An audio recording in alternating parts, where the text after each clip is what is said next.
तो इससे पहले कि मैं मेहमानों का परिचय कराऊं, एक क्षेपक जरूर लगाऊंगा कि आज की चर्चा सियासी नहीं होगी।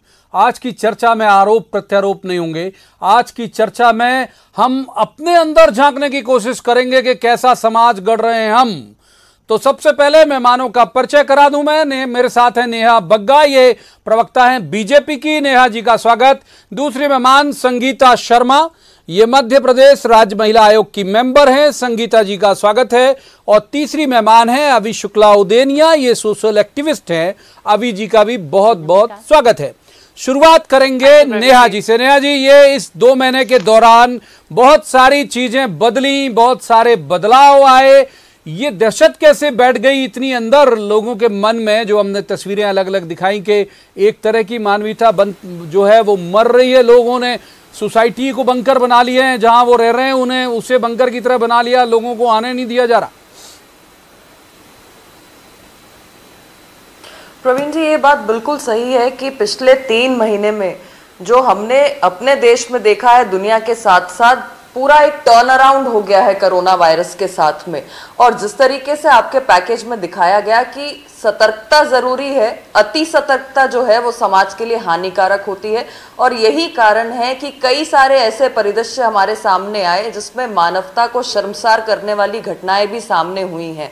पर आज मैं आपके व्यूअर्स को ये बताना चाहूंगी कि जिस तरीके से आपने मानवता का परिचय दिया है, एक लड़ाई को सामने रखा है इन सभी की, चाहे वो भोपाल की युवती हो या अपने पैकेज के माध्यम से आपने गांव का मसला सामने रखा हो, तो ये पैरेलल चल रहा है। जो मानवता है और मानवता को शर्मसार करने वाले लोग हैं, ये पैरेलल चल रहा है। एक तरफ समाज में एक बहुत बड़ा तबका है जिसने कोरोना वॉरियर्स को सामने रखा है, जिसने समाज में अगर किसी को कोरोना हो गया है तो उसके ट्रीटमेंट में उसकी मदद करवाई है। अगर रात बेरात किसी को खून की आवश्यकता पड़ी है तो मैंने ऐसे भी कई परिवार देखे हैं जिसमें मियां बीवी दोनों ने आधी रात को उठकर जाकर अनजान व्यक्ति को अगर सोशल मीडिया के माध्यम से पता चला है तो ब्लड डोनेट किया है।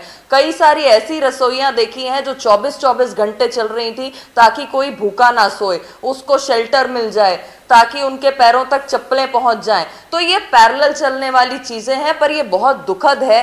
कई जगहों पर हमने ये भी देखा कि अगर परिवार का ही किसी सदस्य की मृत्यु हो गई तो परिवार वाले अंत्येष्टि में जाने के लिए तैयार नहीं थे, और वहीं पर गंगा जमनी तहजीब को अपनाते हुए लोगों ने कंधा देने का भी काम किया है। तो ये पैरेलल चीजें चली हैं दोनों। और जिस प्रकार से आपने इसको सामने रखा है, अमानवीय व्यवहार जो सामने हो रहे हैं, आज समाज का ये प्रयास होना चाहिए कि कोरोना को हम हराएं, मानवता को हम जिताएं। और जिस प्रकार से प्रधानमंत्री जी ने भी 22 मार्च के लिए आह्वान किया था कि जो हमारे कोरोना वॉरियर्स हैं, चाहे डॉक्टर हो, चाहे नर्सेस हो, चाहे सफाई कर्मचारी हो, चाहे मीडिया कर्मी हो, इन सबको हम सैल्यूट करें। वो जो सांकेतिक ताली थाली बजाने वाली जो प्रक्रिया थी वो यही समझाने के लिए थी कि कोरोना जो है उससे जो हमको बचा रहा है, समाज को जो बचाने वाले लोग हैं, हम उनके लिए लड़ाई लड़े, हम उनके सम्मान में साथ खड़े हों, हम उनको अपने दिलों में जगह दें, हम उनको अपने समाज में जगह दें। अगर इनके खिलाफ हम खड़े हो जाएंगे तो भगवान न करे हम पे अगर ये मुश्किल आ गई, ये महामारी आ गई, तो समाज में हमारी मदद करने के लिए कोई नहीं बचेगा। ये भी बिल्कुल ठीक कह रही हैं आप। दूसरे मेहमान का रुख कर लेते हैं। संगीता शर्मा हमारे साथ है। संगीता जी, ये क्या ठीक से इस तरह को आपको लगता है कि अब वो दौर आ गया है जब एक कोई गाइडलाइन बननी चाहिए? ये जैसी अवेयरनेस हमने कोरोना को लेकर फैलाई कि हाथ धोइए, सोशल डिस्टेंसिंग रखिए, मास्क लगाइए, वैसी अवेयरनेस भी फैलाने की जरूरत है कि स्वागत करिए भाई लोगों का। और कोरोना का रिंगटोन भी इसी तरह से बना हुआ जो फोन में सबसे पहले बजता है कि आप बीमारी से डरिए और बीमार के साथ भेदभाव मत करिए। संगीता शर्मा।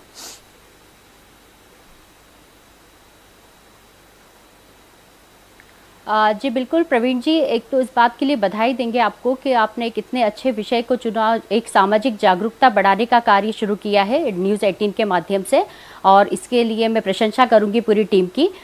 यहाँ पर हम देख रहे हैं कि सबसे ज़्यादा अगर ऐसे केसेस सामने आ रहे हैं तो उन इलाकों के आ रहे हैं, या ऐसा कोई इलाका नहीं है जो इससे अछूता रहा हो। हमने इंदौर में भी कई ऐसे मामले देखे थे जहाँ पर कोविड-19 को लेकर के जो काफ़ी सारे ऐसे मामले आए थे जिस पर जो वॉरियर्स थे उन पर अटैक किया गया था। तो हम चाहते हैं कि इस तरीके से अगर अवेयरनेस फैलाई जाए, जैसे आपने कहा है कि एक अवेयरनेस चलाना चाहिए, एक मुहिम चलाना चाहिए जिसके माध्यम से जनता के बीच ये जागरूकता आए कि इस तरीके की बीमारी से हमको डरना नहीं है बल्कि उससे हमें लड़ना है। तो उसकी लड़ाई हमें एक साथ एकजुट होकर लड़ना है।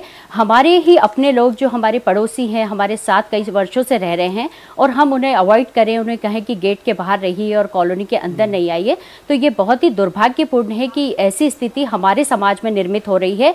और इससे कैसे दूर रहा जाए, इसके लिए हमें बिल्कुल जागरूक होने की ज़रूरत है और अवेयर लोगों को भी करने की ज़रूरत है। क्योंकि हम देख रहे हैं कि जो मजदूर हैं वो लगातार 1400 किलोमीटर 1500 किलोमीटर चल रहे हैं। तो कई ऐसे जागरूक परिवार हैं, कई ऐसी संस्थाएं हैं जो लगातार उनको भोजन की व्यवस्था, पानी की व्यवस्था कर रही है, गाड़ियों की व्यवस्था कर रही है। हमारी तीसरी मेहमान जो है वो यही करती हैं, अभी उनके पास चलेंगे। सीखना चाहिए कि किस तरीके से हमें मदद करनी है।